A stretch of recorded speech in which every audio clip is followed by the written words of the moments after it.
সমুদ্রের গভীরতম অঞ্চলে বসবাস করে কিয়ামতের মাছ হিসেবে খ্যাত অরফিশ।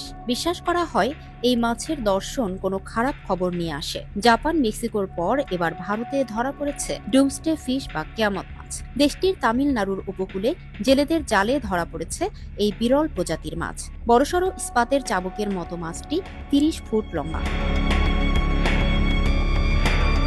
অদ্ভুত দর্শন এই মাছের শরীর যেন রক্তমাংসে গড়া নয়, বরং চকচকে কোনো ধাতু দিয়ে তৈরি। অস্বাভাবিক বড় বড় চোখ ভয়ের উদ্রেক করে। ভিডিওতে দেখা যায় পার্শ্ব প্রতিক্রিয়াহীন গাঢ় আর দীর্ঘস্থায়ী রঙের জন্য বেছে নিন বাজারের সেরা রঙিলা কালার মেহেদি।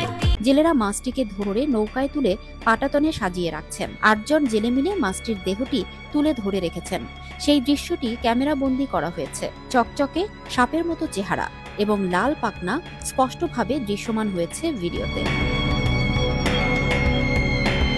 সংবাদ মাধ্যমের প্রতিবেদন অনুযায়ী গেল ৩০ মে মাছটি ধরা পড়েছে জেলেদের হাতে। গভীর জলের এই মাছকে খুব কমই সমুদ্রপৃষ্ঠের কাছাকাছি দেখা যায়। আকস্মিকভাবে এই মাছ ধরা পড়ায় ভারতে আলোচনা শুরু হয়েছে।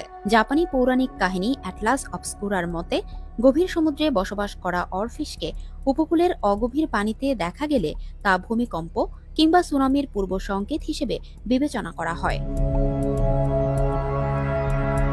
ওশান কনজারভেন্সির তথ্য অনুসারে ২০১১ সালের মার্চ মাসে জাপানে প্রলয়ঙ্কারী ভূমিকম্প এবং সুনামি সংঘটিত হওয়ার আগের বছরটিতে দেশটির উপকূল রেখায় অরফিশ ভেসে আসার অন্তত ১ ডজন ঘটনা নথিভুক্ত করা হয়েছিল।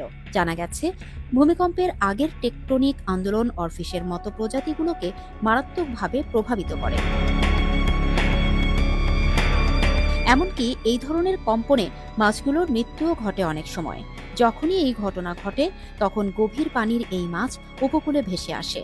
ডুমসডে ফিশ বা কিয়ামতের মাছ হিসেবে আখ্যায়িত অরফিশের সঙ্গে মানুষের সাক্ষাৎ খুব কমই ঘটে, কারণ এই মাছগুলো সমুদ্রের এত গভীরে থাকে যে সেখানকার বাস্তুতন্ত্রে মানুষ সহজে প্রবেশ করতে পারে না।